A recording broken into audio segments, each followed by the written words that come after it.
Oke, lanjutan dari yang kemarin, ini adalah langkah teknis QFD. Kemarin kita udah tahu bahwa QFD itu artinya apa? Metode yang menghubungkan antara apa? Suara konsumen dengan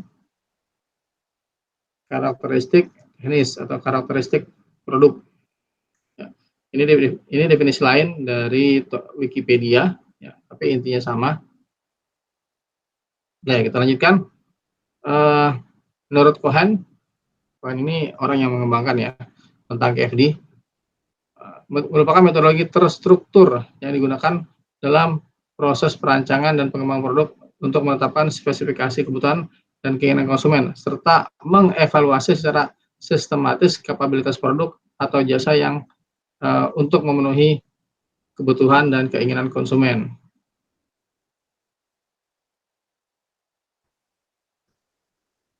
Oke, kita lanjut. Nah, di KFD ini diulangi lagi ya. Nah, ini pokok-pokok yang ada di KFD. Pertama, KFD itu punya engine ya, namanya HOQ, atau punya tools yang disebut juga dengan HOQ, House of Quality, atau rumah kualitas. Kemudian HOQ ini merupakan sebuah konseptual map, diagram, matriks ya, yang berisi 6 komponen atau 6 elemen yang berbeda.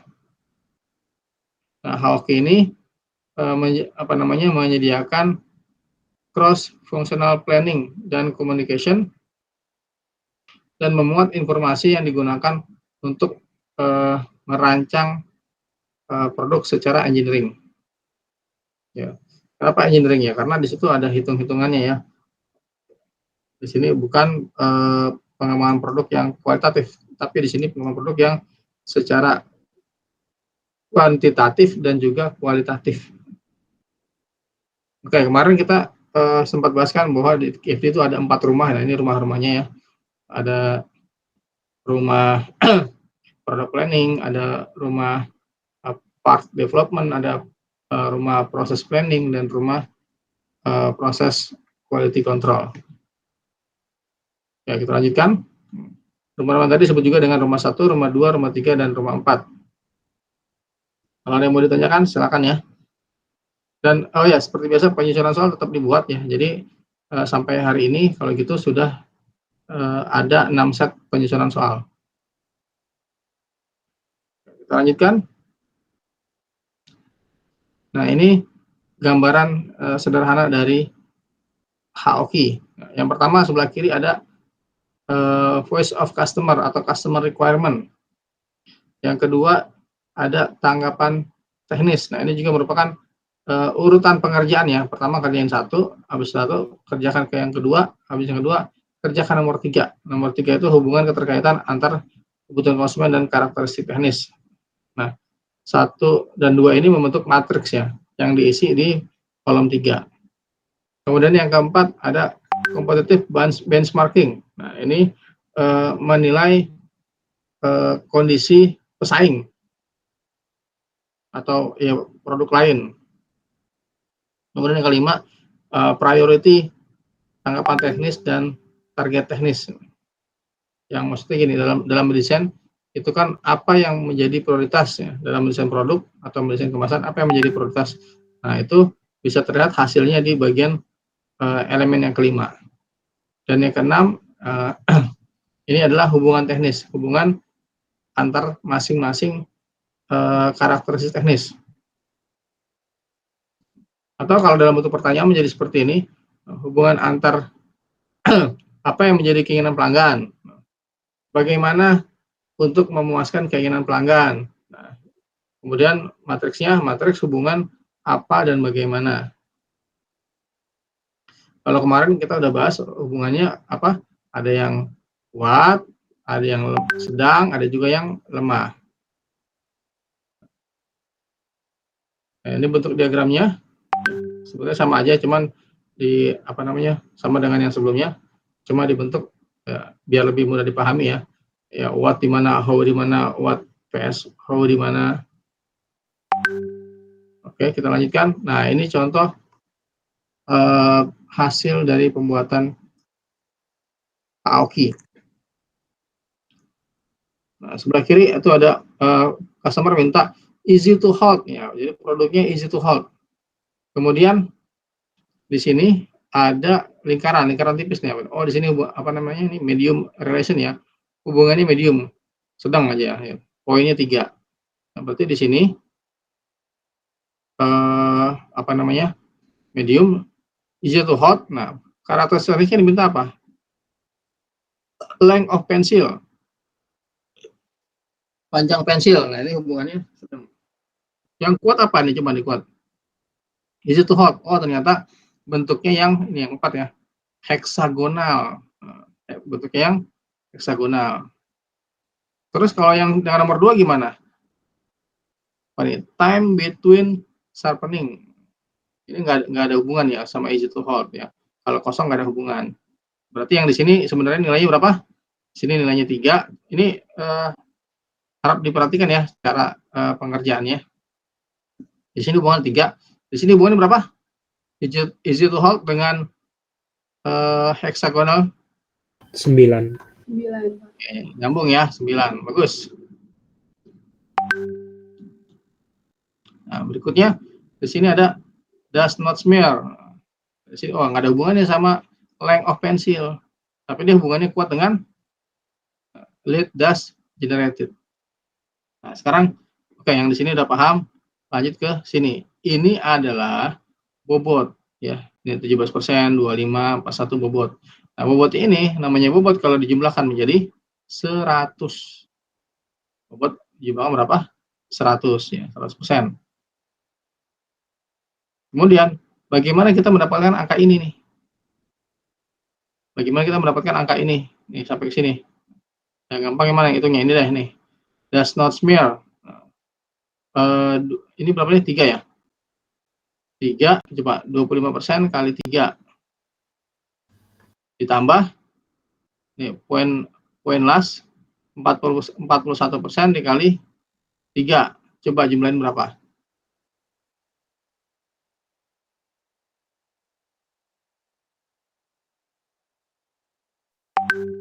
Ada yang hitung? Ada yang hitung? Tadi berapa, Pak? Nih, kita mau hitung yang mana nih? Yang ini aja, yang kolom ini ya. Kolom ini kita mau hitung nih. Di sini kan ada, oh ini nih salah. Di sini pakai degree ya, coba pakai dulu degree. 3 dikali 3 berapa? Ini kan 3 ya. Ini kursor saya kelihatan nggak di sini di layar? Kelihatan, Pak. Oke, 3 dikali 3 berapa? 9. 9. Oke, terus 5 dikali 3? 15. Ya, dijumlahin? 24. Nah, ini 24 adalah technical important. Jadi tingkat kepentingan teknisnya itu 24. Nah, yang lain juga sama teknik berhitungnya. Nah, berarti yang paling tinggi mana nih? Teknis pentingnya. Yang ini ya. Apa nih? Lead dust generated, ini yang paling penting. Kedua apa kedua? Oh, ini juga nih pertama ya. Paling penting juga nih apa nih? Minimal ensure residue. Oh ya. Oke. Yang ketiga mana? Ini ya. 36 ya. Ya, bentuknya yang utama adalah ini nih. Ya, yang heksagonal. Nah, dan seterusnya. Dan 5 ini sebenarnya adalah apa namanya? 5 technical karakteristik ini merupakan apa namanya? Karakter yang paling utama gitu. Sebenarnya karakter banyak nih. Listnya sebanyak nih. Waktu apa namanya? Diskusi dengan orang teknikal atau orang produksi sebenarnya banyak. Nah, direduksi jadinya tinggal 5 gitu. Dari 5 ini mana yang lebih penting lagi? Mana yang paling penting? Lihat dari sini nih. Kemudian ada lagi namanya relative importance. Nah, ini gimana nilainya? Relative important. Nah, dari sini ini deh. Ini 13 dijumlahin sama 13, 24, 72, 36, 72 dijumlahin berapa nih? 217 ya.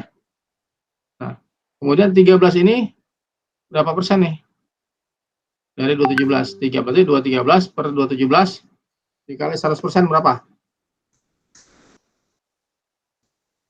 Ini metode yang sederhana tapi paling populer ya di industri. dan memang kepake banget. Berapa? 5,99. Nah, oke, dibulatkan menjadi 6% ya.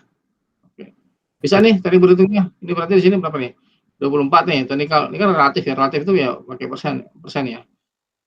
24 per 217 berapa? Kemudian dikali 100%. Benar nggak 11% jawabannya? Bener Pak, 11,05. Oke, good. Nah, dan seterusnya. Tadi berhitungnya sama ya berikutnya. Nah, ada lagi nih absolute weight.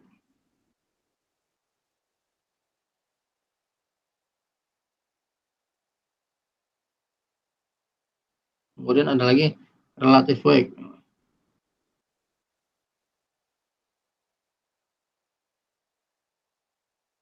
Kalau ini apa namanya measurement unit.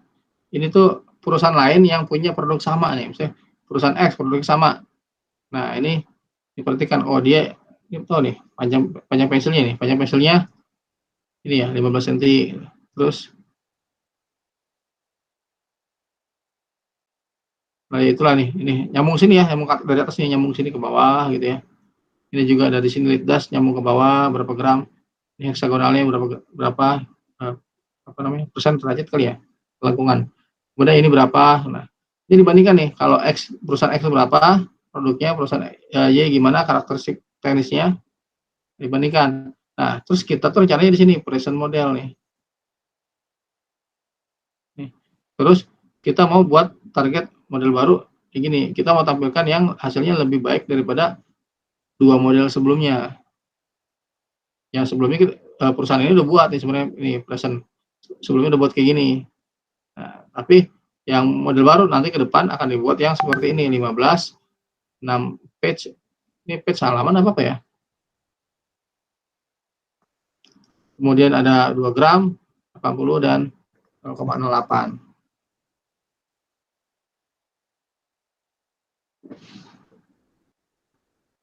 Oke, kita lanjutkan.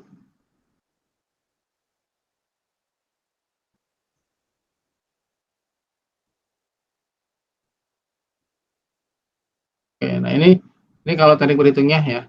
Tadi kan kita ngitung ini ya, technical important. Nah, kemudian relatif technical important. Nah, tadi di bawahnya ada lagi absolute weight. Nah, ini rumusnya, ini keterangannya. Oke. Nanti bisa dibaca lagi. Tapi intinya cara ngitungnya kayak tadi. Oke, sekarang langkah teknis menyusun Haoki. Nah, di Haoki itu ada dua yang inti ya, yang paling utama. Namanya yang satu what ya, item what, dan satu lagi item how. Nah, item what ini lebih sesuai jika untuk diisi dengan segala faktor menjadi kebutuhan konsumen. Cara mendapatkannya adalah dengan melakukan wawancara ataupun kuesioner dengan para calon konsumen. Apa namanya wawancaranya gimana ya? Bisa wawancara dia ngomong kita catat atau kita rekam gitu ya. Kuesioner bisa jadi kita kasih pilihan yang ada nanti mereka pilih. Ya. Oke, kita lanjutkan. Itu untuk mendapatkan voice of customer. Apa yang dari konsumen itu semuanya tampung. Kalau misalkan ada masukan dari konsumen, misalkan ada 100, tampung semuanya 100. Nanti ya setelah ditampung, direkap, direduksi hingga menjadi mungkin 10 ataupun 5 seperti yang tadi. Gitu. Sedangkan item how adalah segala faktor yang sangat mungkin bisa dilakukan untuk mewujudkan semua faktor kebutuhan para calon pengguna atau pelanggan. Nah, bila dua bagian besar ini telah berhasil ditetapkan, maka selebihnya adalah kegiatan memasukkan angka-angka.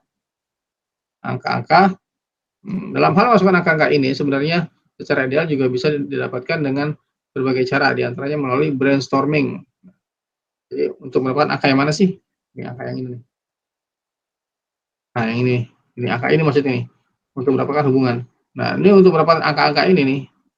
Nah, ini kan 9 ya, 9, dapatnya 3, ini 3 ya benar. Ini segitiga adalah 1 ya. Nah, bagaimana mendapatkan angka-angka itu? Dengan cara brainstorming. Atau bisa juga kuesioner. Gimana tuh?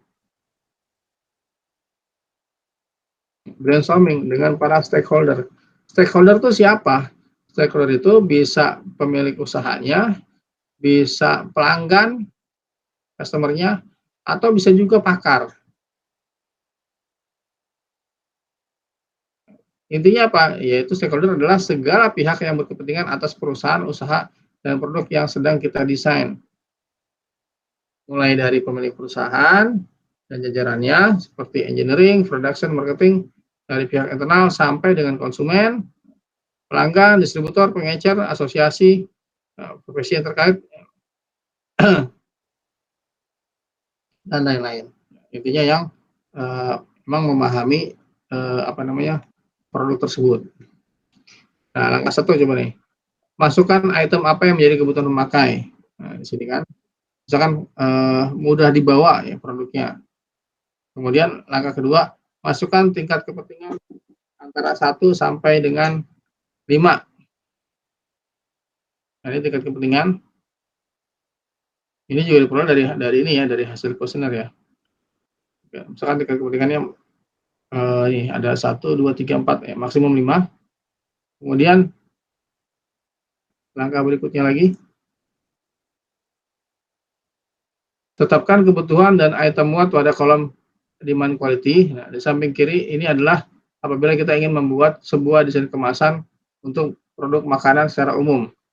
Beberapa item kebutuhan yang dapat dimasukkan ya adalah ya ini hasil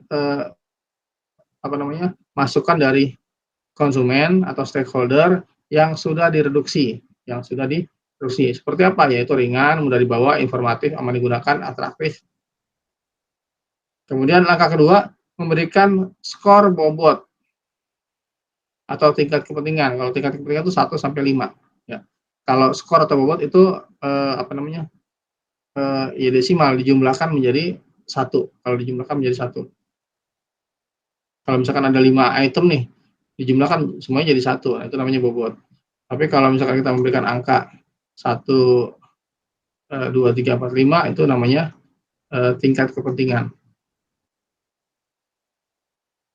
Kita lanjutkan, langkah ketiga adalah menetapkan item how, yang pada dasarnya adalah faktor-faktor yang menentukan bagaimana Anda akan memuaskan calon konsumen.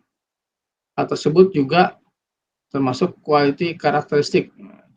Untuk contoh di desain kemasan, diantaranya adalah mampu menjelaskan isi dan melindungi isi, bentuknya compact, dan lain sebagainya.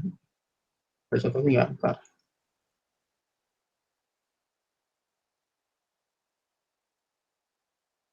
Langkah keempat yaitu mulai memilih menetapkan bagaimana item how diwujudkan nantinya. Apakah dengan cara meningkatkan kualitasnya, menurunkan sedikit untuk mencapai harga produksi. Kemudian yang kelima adalah menetapkan hubungan item how yang terwakil oleh 3 kondisi. Hubungannya itu negatif atau positif banget ya. Kalau positif banget plus ya, kalau positif aja plus aja. Kalau korelasinya negatif maka kasih tanda min. Oke, nah ini seperti ini keterangannya, simbol yang bisa digunakan. Apakah harus menggunakan simbol? Tidak. Boleh juga kita langsung memasukkan angka ya pada matriks hubungan itu. Nah, kita boleh masukkan. Kalau tadi kan pakai lingkaran ya, diganti dengan angka 9 boleh. Diganti dengan angka 3 boleh, diganti dengan angka 1 boleh. Itu pilihan aja, mau pakai simbol atau angka.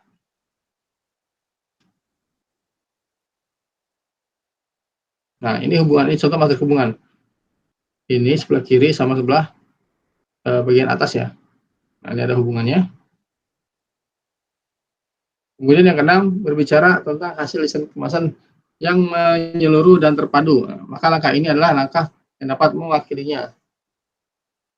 Nah, Anda sebagai desainer untuk bisa berpikir secara analitis, adakah hubungan yang kuat antara item kebutuhan pengguna dengan tujuan desain, dengan how. Nah, dengan mengetahui ada tidaknya hubungan, maka sebenarnya kualitas desain yang mungkin menjadi tidak merata. Disinilah kegunaan langkah ini, yaitu sebagai langkah awal untuk menentukan tujuan desain yang mana yang akan diprioritaskan lebih dahulu. Nah, selanjutnya langkah 7 adalah langkah yang secara otomatis akan muncul untuk menghasilkan nilai bobot kepentingan. Tadi ya, yang apa namanya, kepentingan relatif, atau di sini. Oke, itu seperti kesimpulannya lah. Kemudian yang ke-8 adalah langkah yang nggak kalah pentingnya, yaitu membandingkan dengan apa namanya, kompetitor. Lanjut, mundur. Nah, terus kalau kuesioner gimana? Kan mau bikin tingkat kepentingan nih. Nah, ini bisa contohnya seperti ini, harga sesuai kualitas. Apakah tidak penting, tidak penting, penting, cukup penting. Nah, kuesionernya ditulis angka nih, kalau misalkan penting, nah itu nilainya bisa 8, 9, 10. Sangat penting. Kalau tidak penting nilainya bisa 2, bisa 3, bisa 4. Nanti customer tinggal lingkarin aja mana yang mereka pilih. Kalau harga sesuai kualitas, nah kira-kira apa nih?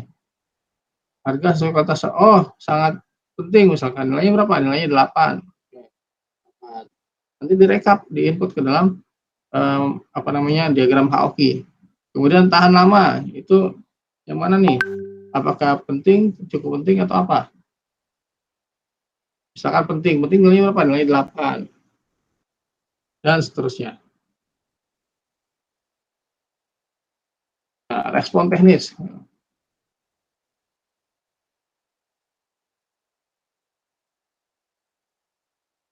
Yang bagian sebelah kiri itu adalah atribut ya. Kolom kiri adalah atribut, yang kolom kanan adalah respon teknis. Nah, maksudnya apa? Ini gini. Kalau misalkan konsumen atau pelanggan minta harga sesuai kualitas, maka respon teknisnya apa? Kita harus ngapain? Perusahaan harus ngapain? Penggunaan rumput laut hasil budaya sendiri, ya, nggak dari luar. Kemudian tahan lama, maka respon teknisnya apa? Oh, pakai natrium benzoat misalkan. Kemudian produknya bersih ya. Customer minta produknya bersih. Oh, kalau gitu menggunakan air PDAM untuk mencuci rumput laut. Jangan menggunakan air laut. Kemudian warnanya alami. Oh, kalau gitu respon teknisnya menggunakan berwarna alami dan seterusnya. Nah, di sini contoh hubungan yang tadi ya, yang 1, 3, 9. Nah, ini pilihan nih. Di sini ini disajikannya 2 nih. Ada simbol, ada juga angka. Tapi kita bisa pilih pakai simbol atau pakai angka aja juga boleh. Mau pakai dua-duanya boleh, cuman kayaknya malah jadi pusing ngeliat ya, jadi agak ribet ya. Kemudian kita lanjutkan. Nah, ini contoh matriks hubungan ya seperti tadi. Nah, ini mudah disesuaikan. Respon teknisnya apa? Yang kuat mana yang kuat? Yang kuat adalah hitam. Oh, kalau mudah disesuaikan, respon teknisnya adalah apa nih? Kerumitan penyesuaian. Kemudian waktu untuk menyesuaikan. Kemudian kenyamanan operator. Yang segitiga apa? Segitiga hubungannya lemah. Kenyamanan operator, gaya penyesuaian, kerumitan, dan waktu. Kuatnya di mana ya? Kenyamanan operator kuatnya peredam vibrasi. Oke, kita lanjutkan. Nah, ini hubungan antar respon teknis. Ya. Antara respon teknis, dia taruhnya di atap. Tadi sebenarnya dia bentuknya potret ya. Ini biar gampang, apa namanya, biar memudahkan ya untuk bacanya. Maka di sini dibikin landscape. Ya. Sebenarnya potret. Nah, kayak gini. Di sini nih apa nih artinya? Oh, penggunaan rumput laut hasil budaya sendiri hubungannya dengan kuat dengan segitiga apa segitiga? Oh, tadi segitiga. Baik ya.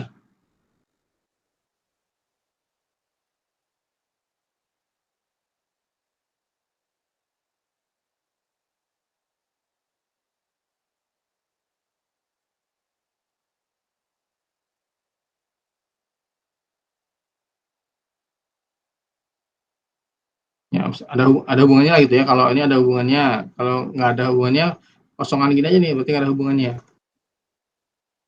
Oke, kemudian ada lagi prioritas benchmarking dan target. Nah, ini hasil perhitungan dari materi tadi diperoleh angka-angka ini.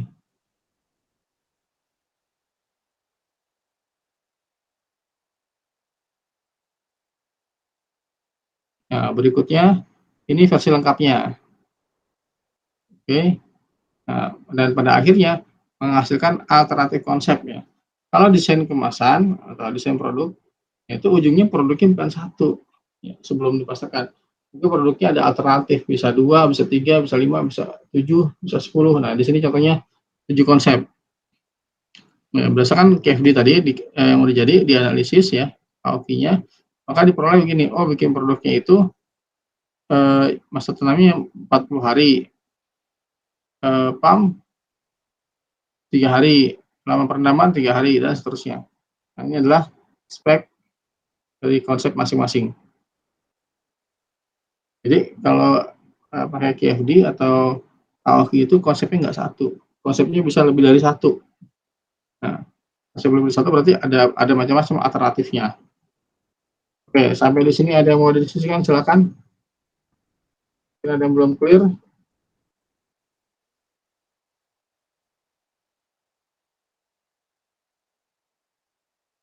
Gua masih belum dari di slide tuh biar tadi Bapak ngomong sih maksudnya kayak konsep-konsep itu kayak gimana ya Pak? Kenapa, Reswan?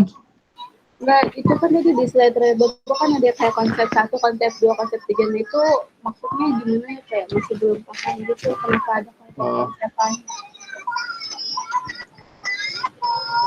Ini dari mana? Iya Pak. Ini adalah hasil analisis setelah ini jadi. Ini jadi nih, kan dapatnya angka-angka ini.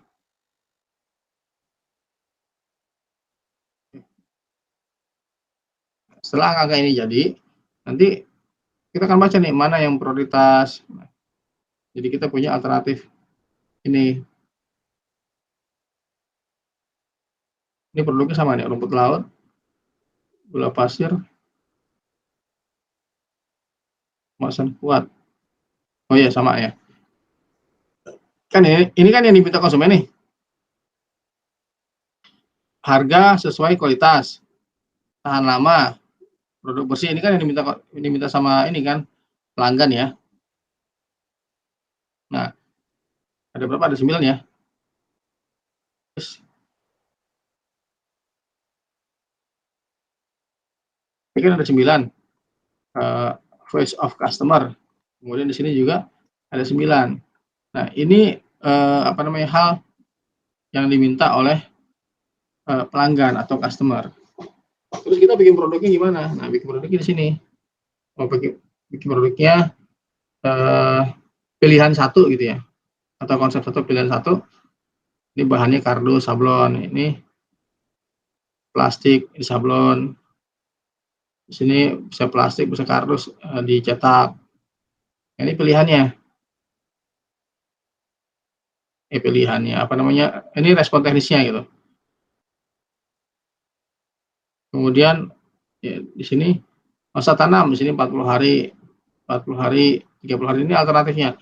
Dari mana angka ini didapat? Dari setelah melihat ini respon teknisnya. Dari sini kan kelihatan. Nah, jadi prioritas mana nih? Jadi prioritas mana yang cari angka paling gede dong? Angka paling gede mana? 2,9 ya? Iya Pak, yang 2,9. Nah, 2,9. Ini apa nih? Pemilihan bahan kemasan ya. Pemilihan bahan kemasan ini yang jadi prioritas. Kemudian apa lagi? Angka ini yang dianalisis untuk kita bisa memperoleh ini konsep 1 sampai 7. Emang konsepnya harus 7? Enggak, bikin 3 boleh. 2 juga boleh. Ya bagusnya sih 3, 5 ya. 5 lah paling banyak. Bapak jadi yang untuk plastik ini maksudnya ke yang 2,9 itu Pak. Kardus, plastik. Oh ya ini. Ya dia kan merespon nih. Pakai bahan kemasan dodol. Bahan pengemasan dodol. Nah, dikasih tahu ini alternatif ini. Plastik kardus. Atau plastik kardus ya. Semuanya. Plastik kardus, plastik. Ini yang ini diminta konsumen. Nah, konsep kita di sini kita tawarkan. Ini konsep kedua yang kita tawarkan, konsep ketiga yang kita tawarkan. Tapi ini kebanyakan sih 7, sebenarnya 3 atau 5 cukup ya untuk buat alternatif. Bapak Kita bisa, ya, dari 1 sampai 7 kan itu lebih ke isi produknya Pak ya. Yang 8 sama 9 lebih ke kemasannya Pak. Jadi kalau isi produknya berarti kita lihat referensi sebelumnya tentang si produknya gitu Pak. maaf Reswan, suaranya putus-putus. Jadi itu kan yang dari 1 sampai 7 tuh Pak, itu kan lebih ke ini ya, apa proses isi produknya. Jadi kita Ya. ngambil ini itu dari respon sebelumnya, tapi yang tentang produk-produknya aja. Terus kalau yang tentang kemasan-kemasannya itu kita pakai yang 8 sama 9 gitu ya Pak ya. Jadi Ya, dibedainnya gitu. betul, Oh, betul juga ya. makasih Pak. Yuk, sama-sama. Ya, intinya dari semua ini dianalisis. Nah, ini konsumen nih kalau nggak salah. Apa kompetitor nih, Probolinggo, Surabaya, Lombok ini kompetitor. Ini angka-angka yang diperoleh sama kompetitor. Sedangkan produk yang mau kita buat ini, kita harus bisa lebih unggul daripada kompetitor. Nih, kompetitor nih, wah, nah ini dinilai, misalnya ini dinilai ceritanya oleh konsumen. Oh, produknya Probolinggo dari sisi apa nih? Penggunaan Alhamdulillah. rumput laut, ya. Nah, itu dia hasil penilaian konsumen itu adalah 6,6. Kalau Surabaya 7,1, ini 7,4. Nah, kita gimana caranya biar mengungguli dari ketiga ini? Nah, kita berusaha punya target adalah 7,4. Ini juga sama. Kita berusaha melebihi dari pesaing yang udah ada. Dari sisi penggunaan apa tuh baca nih? Ada yang bisa baca? Penggunaan natrium benzoat. Oh, penggunaan natrium benzoat. Nah, ini penilaiannya di sini 6,2, Probolinggo 6,2, Surabaya 7,5, Lombok 7,4. Maka kita harus berusaha lebih tinggi lagi, menjadi yang terbaik, yaitu 7,5. Dan seterusnya. Ini angka akan tercapai. Nah, untuk angka ini harus bagaimana? Juga alternatif ini. Dia lagi sakit itu jatuh. Nah, alternatif ini, alternatif 1, 2, 3 sampai 7. Maaf ya, langsung aja ya. Siapa lagi mungkin yang ada mau didiskusikan, silakan. Pakai momi ya.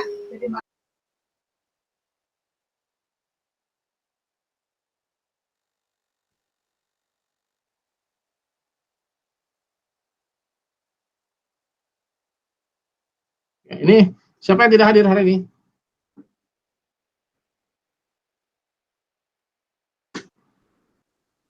Hadir semua, Rizwan? Nggak ada yang bilang ke saya sih Pak, Mas Taufan belum ada sih, tapi nggak tahu udah.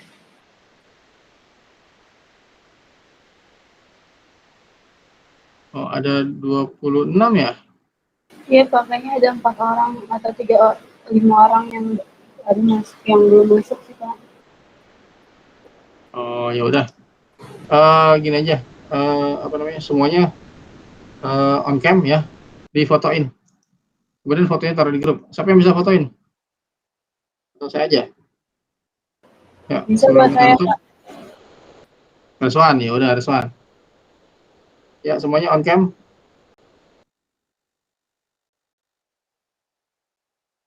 Yuk, yang mau nyisir dulu boleh ya. Biar lebih rapi ya, Mahathir.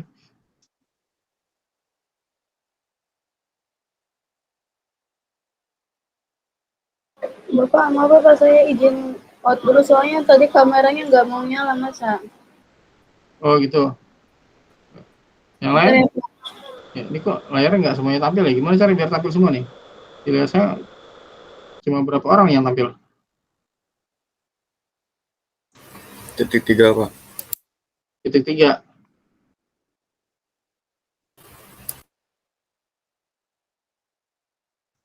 Titik 3 terus pilih change layout.